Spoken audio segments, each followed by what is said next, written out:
पिले माने आज आम प्रकृति को जीवंत रूप से वर्णना करी लेखा जाइथिबा किंबा रचित करा जाइथिबा एक सुंदर कविता टी पढ़िबा। तार ना होछि मंगले ओइला उषा। ए विषयटी को लिखिछंती गंगाधर मेहर। किए लिखिछंती? गंगाधर मेहर। से 1862 रु 1924 1862 रु 1924 अर्थात 1862 मसीह जन्म ग्रहण करथिले एवं 1924 बेलू तांकर देहांत होइथिला। आधुनिक ओडिया काव्य जुगर अन्यतम कवि गंगाधर मेहर स्वभाव कवि भाव में परिचित। से क्यों कवि भाव में परिचित ना स्वभाव कवि भाव में से परिचित। आधुनिक बरगड़ जिलार बरपाली रे जन्म ग्रहण करथिले। से केउठारे जन्म ग्रहण करथिले? बरगड़ जिलार बरपाली रे जन्म ग्रहण करथिले कवि गंगाधर मेहर।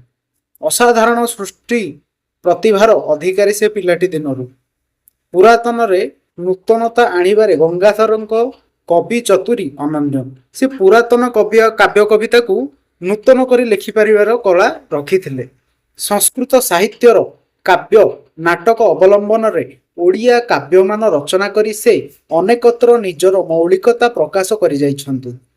प्रकृति को जीवंत सत्तार रूपायित कराइछन्ति किए? गंगाधर। गंगाधर जेतक सबू काव्य कविता से सबुरे से प्रकृति को जीवंत रूप से सदाबेले दर्शाई। कारण सतरे प्रकृति जो मनीष बंची तो प्रकृति को जीवंत भाव से वर्णना कर प्रत्येक काव्य कवितार। ओडिया भाषा और ओडिशार स्वतंत्र को घेनी तांकर स्वाभिमानी कवि मानसरू झरी पड़ी अनेक क्षुद्र गीतिका।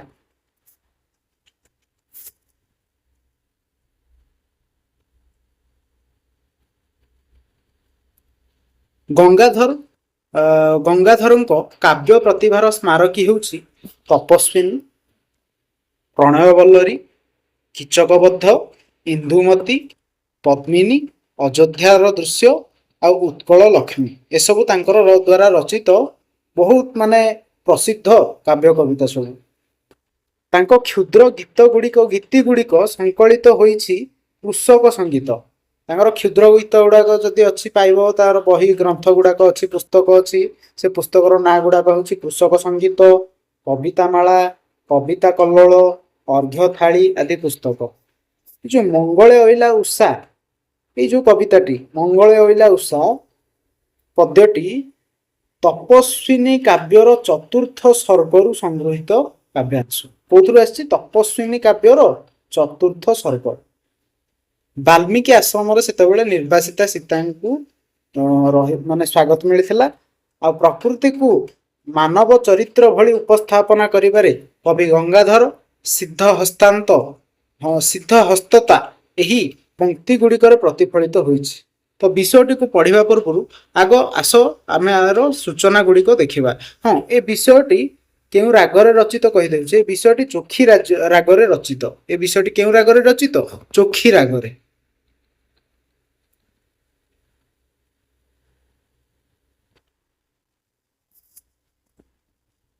विकच अर्थात प्रस्फुटित बा विकसित। राजीव दृशा। राजीव दृशार अर्थ होछि पद्म सदृश दृष्टि बा चाहाणी, पद्म भली चाहाणी। निहार। निहार अर्थ शिशिर। पल्लव। पल्लवर अर्थ होछि कअलिया पत्र। पल्लवर अर्थ कौन? कअलिया पत्र। तापर कलकंठ जाकि होछि कोइली। अरुण कषाय बास अर्थात लाल रंगर पाट वस्त्र। कलिंगर अर्थ होछि कजलपाती बा चढ़ई। पाट मागध जी के होछि श्रेष्ठ भाट। वैकुंठे। वैकुंठे वैकुंठरे कहार घर? विष्णुकर। तो वैकुंठे माने वैकुंठ धाम रे। अनंत जी के होछन्ति वासुकी नाग। पुराण रे वर्णित अछि जे पृथ्वीर निम्न भाग रे नागराज वासुकी रही पृथ्वी को धारण करछन्ति निज मस्तक रे। आगमन। आगमन संसी अर्थात आगमनर सूचक। तापस। तापस अर्थ होछि मुनि। तापस माने किए? मुनि। आ तमसा। तमसा होछि वाल्मीकि आश्रम निकट रे प्रवाहित गोटे क्षुद्र नदीर नाम। उट्टज। उट्टजर अर्थ कुड़िया, जहाँ कि तुम बंदे उत्कल जननी भी पढ़िथिलो। उट्टजर अर्थ कौन? कुड़िया। तो एतिकी थला यार मुख्य शब्दार्थवली। वर्तमान आमे विषयटी को पढ़िबा एवं बुझिबा।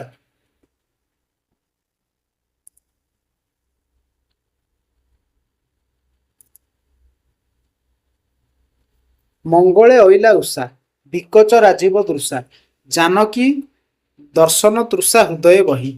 ମାନେ ମଙ୍ଗଳ ସମୟରେ ଉଷାର ଆଗମନ ହୋଇଥିଲା। ଉଷା କଣ ନା ସକାଳର ଯୋଉ ସମୟ ଭୋର ସମୟ ତାକୁ ହିଁ ଉଷା ଏଠି କୁହାଯାଇଛି। ଆଉ ଏଠି ସେହି ସମୟଟିକୁ ଜୀବନ୍ତ ଭାବରେ କବି ବର୍ଣ୍ଣିତ କରିଛନ୍ତି ଏହି କବିତାରେ। ଉଷା ଆସିଛନ୍ତି ଗୋଟେ ମଙ୍ଗଳ ସମୟରେ ବିକଚ ରାଜୀବ ତୃଷା କେଉଁ ଚାହାଣୀରେ ସେ ଦୃଷ୍ଟି ନେଇକି ଆସିଛନ୍ତି କେଉଁ ଚାହାଣୀ ନେଇ ଆସିଛନ୍ତି ନା ପ୍ରସ୍ଫୁଟିତ ପଦ୍ମ ଫୁଲ ବିକଚ ରାଜୀବ ର ଦୃଶା ନେଇ ମଙ୍ଗଳ ଅଇଲା ଉଷା ଆସିଛନ୍ତି। ଜାନକୀ ଦର୍ଶନ ତୃଷା ହୃଦୟ ବହି ଜାନକୀଙ୍କୁ ଦେଖା କରିବାର ଶୋଷ ତାଙ୍କ ହୃଦୟରେ ଅଛି। କାହାକୁ ଦେଖା କରିବାର ଶୋଷ ତୃଷା ଅଛି ତାଙ୍କ ଦେହରେ ତାଙ୍କ ମନରେ ଆଉ ତାଙ୍କ ହୃଦୟରେ ନା ଜାନକୀଙ୍କୁ ଦର୍ଶନ କରିବାର ଇଚ୍ଛା। କର ପଲ୍ଲବେ ନିହାର ମୁକ୍ତା ଧରି ଉପହାର କର ପଲ୍ଲବେ ଅର୍ଥାତ୍ ଏଠି ଉଷାଙ୍କର କରକୁ ପଲ୍ଲବ ସହିତ ତୁଳନା କରାଯାଇଛି। ମାନେ ଗଛର ଯୋଉଟା ପଲ୍ଲବ ସେଇଟା ହିଁ ଉଷାଙ୍କର କର। ସେଥିରେ ସିଏ କଣ ଧରିକି ଉପହାର ଆଣିଛନ୍ତି ନା ନିହାର ମୁକ୍ତା ଧରି ନିହାର ମୁକ୍ତା ମାନେ ଶିଶିର ଯୋଉ ପଡିଛି ପତ୍ର ଉପରେ ସେଟା ମୁକ୍ତା ଭଳି ଦେଖାଯାଉଛି। ଆଉ ସେଇଆ ହିଁ ଉପହାର ନେଇ ଆସିଛନ୍ତି ସୀତାଙ୍କ ସମ୍ମୁଖକୁ ଦର୍ଶନ କରିବା ପାଇଁ। ସୀତାଙ୍କ ବାସ ବାହାରେ ପ୍ରାଙ୍ଗଣେ ରହି କଳକଣ୍ଠ କଣ୍ଠେ କହିଲା କଳକଣ୍ଠ ଅର୍ଥାତ୍ କୋଇଲି କୋଇଲି ତା କଣ୍ଠରେ କହିଲା ଦର୍ଶନ ଦିଅ ସତୀ ରାତି ପାହିଲା ଦର୍ଶନ ଦିଅ ସତୀ ରାତି ପାହିଲା। କାହାକୁ ଏଠି ସତୀ କୁହାଯାଇଛି ନା ମାତା ସୀତାଙ୍କୁ।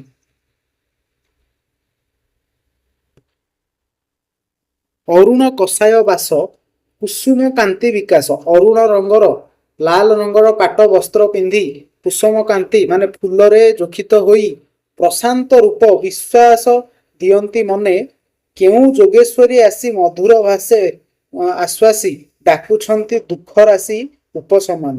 ମାନେ କେଉଁ ଯୋଗେଶ୍ୱରୀ କେଉଁ ଭଗବାନ ଗୋଟେ ଅବତାରକୁ ପଠେଇଛନ୍ତି ଯିଏକି ପୃଥିବୀରେ ସମସ୍ତଙ୍କ ଦୁଃଖକୁ ହରିବା ପାଇଁ ଆସିଛନ୍ତି। ଏଠି ସୀତାଙ୍କ ପାଇଁ ଏହି ବାକ୍ୟଟି ପ୍ରୟୋଗ କରିଛି ଉଷା। ଦେବା ପାଇଁ ନବ ଜୀବନ ସ୍ୱର୍ଗୁ କି ଓହ୍ଲାଇଛନ୍ତି ମର୍ତ୍ତ୍ୟ ଭୁବନ ସତେ ଯେମିତି ଗୋଟେ ନୂଆ ଜୀବନ ଦେବା ପାଇଁ ମଣିଷକୁ ସେ ସ୍ୱର୍ଗରୁ ଓହ୍ଲେଇ ଆସିଛନ୍ତି। ସମୀର ସଙ୍ଗୀତ ଗାଏ ସମୀର କଣ କରେ ସମୀର ସଙ୍ଗୀତ ଗାଏ ଭ୍ରମର ବୀଣା ବଜାଏ ସୁରଭି ନର୍ତ୍ତନେ ଥାଏ ଉଷା ନିର୍ଦ୍ଦେଶେ ସୁରଭି କଣ କରିବାର ଥାଏ ନା ନର୍ତ୍ତନ କରିବାର ନାଚ କରିବାର ଅଭିଳାଷରେ ଥାଏ ଉଷାର ନିର୍ଦ୍ଦେଶରେ।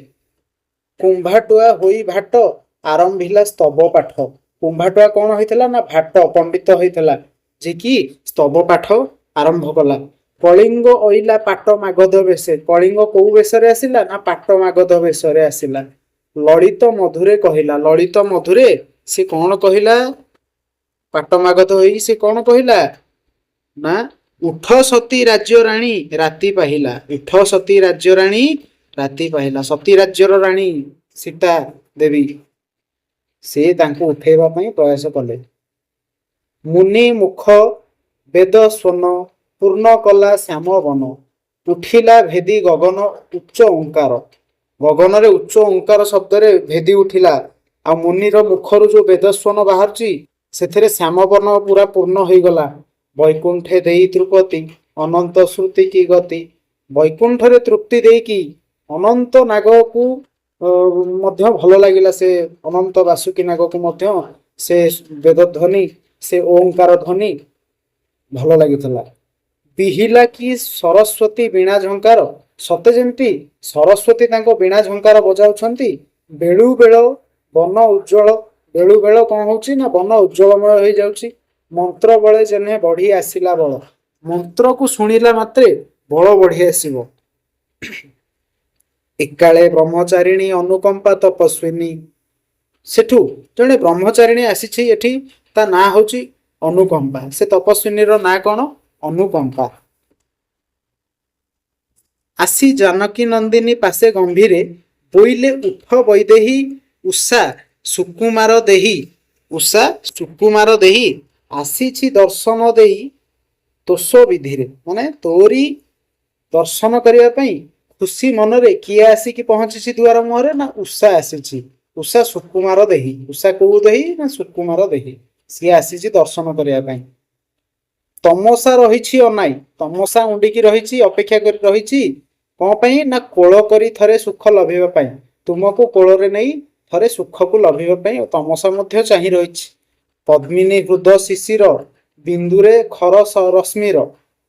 ପଦ୍ମିନୀ ହୃଦ ମାନେ ହୃଦୟ ଯାହାର ପଦ୍ମ ଭଳି ହେଲା, ସେଥିରେ ଶିଶିର ବିନ୍ଦୁ ପଡ଼ିଲେ ଯେଭଳି ଖର ରଶ୍ମି ପଇଲେ ଯେମିତି ପ୍ରତିବିମ୍ବିତ ହୁଏ, ତ ପ୍ରତିବିମ୍ବ ପରି ବୀର ରାମ ମୂରତି, ସେ ପ୍ରତିବିମ୍ବରେ ଦେଖାଯାଇଛି ରାମଙ୍କର ସୁନ୍ଦର ମୂରତି। କାହାକୁ?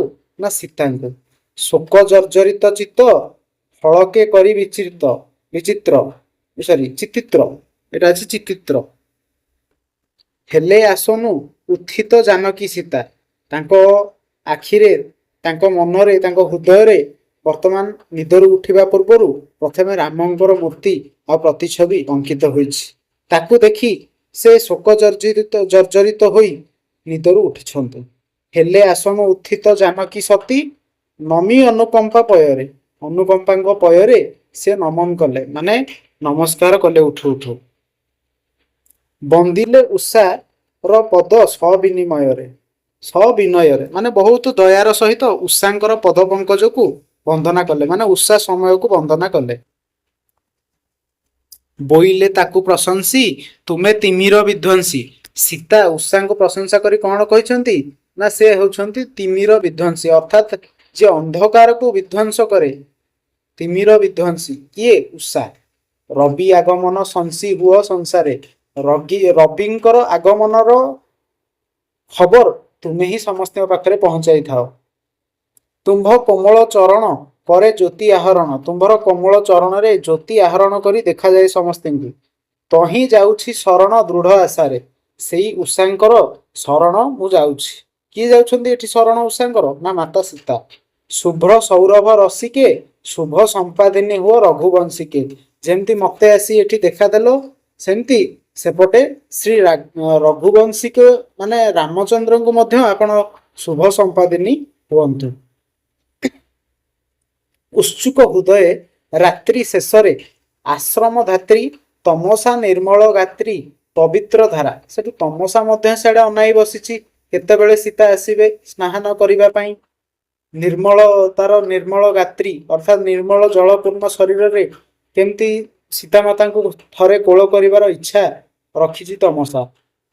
ପ୍ରାଙ୍ଗଣେ କୁସୁମ ବିଞ୍ଚି, ଜାଣିଛ ତମସା ନଦୀ ପ୍ରାଙ୍ଗଣରେ କୁସୁମ ବିଞ୍ଚିକି ସୁବାସିତ ନିରସିଞ୍ଚି ମଙ୍ଗଳ ପ୍ରଦୀପ ରଚି ପ୍ରଭାତୀ ତାରା, ପ୍ରଭାତୀ ତାରା ଏଠି ମଙ୍ଗଳ ପ୍ରଦୀପ ଭଳି ଦେଖାଯାଉଛି। ମୁହୁର୍ମୁହୁ ମୀନ ନୟନେ, ମୁହୁର୍ମୁହୁ କେଉଁ ନୟନରେ? ନା ମୀନ ନୟନରେ, ମାଛ ମାନଙ୍କର ଆଖି ସାହାଯ୍ୟରେ। କିଏ ଦେଖୁଛନ୍ତି ମାଛ ମାନଙ୍କର ଆଖି ସାହାଯ୍ୟରେ? ନା ତମସା। ଚାହୁଁଥିଲା ସୀତା ସତୀ ଶୁଭ ଆଗମନେ, ମାଛର ଆଖିରେ ସେ ଦେଖୁଥିଲେ ସୀତା କେବେ ଆସିବେ। ଉଟଜୁ ତାପସ କନ୍ୟା, ଉଟଜୁ ତାପସ କନ୍ୟା ଗଣଙ୍କ ଆଦର ବନ୍ୟା, ମାନେ ତାପସ କନ୍ୟା ମାନଙ୍କର ଯିଏ ଆଦରର ବନ୍ୟା ଅଟେ, ତାପସ କନ୍ୟା ମାନଙ୍କର ଯିଏ ଆଦରର ବନ୍ୟା ଅଟେ, ଲାବନେ ଜଗତ ଧନ୍ୟା ସେ ସତୀ ରତନ, ସତୀ ରତନ, ସତୀଙ୍କୁ ଏଠି କଣ କୁହାଯାଇଛି? ରତନ ହିସାବରେ କୁହାଯାଇଛି। ବାହାରି ଆବଗାହନେ ଅନୁକମ୍ପାଙ୍କ ଗହଣେ, ସମସ୍ତେ ବାହାରିଲେ, ଅନୁକମ୍ପା ମଧ୍ୟ ତାଙ୍କ ଭିତରେ ଥିଲେ। ସବୁ ସଖୀଗଣ, ସବୁ ତପସ୍ୱିନୀ ଗଣ ମିଶି ଯାଇଛନ୍ତି କୁଆଡେ? ତମସା କୂଳକୁ ସ୍ନାନ କରିବା ପାଇଁ।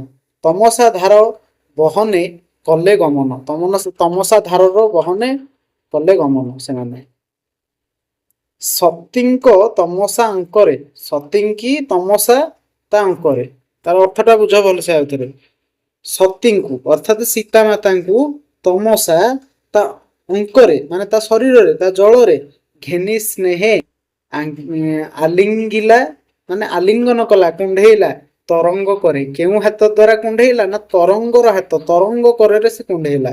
କିଏ କୁଣ୍ଢେଇଲା? ତମସା ନଦୀ ମାତା ସୀତାଙ୍କୁ କୁଣ୍ଢାଇଲା ଆଉ ଅତୃପ୍ତ ଆନନ୍ଦ ସେ ପାଇଲା।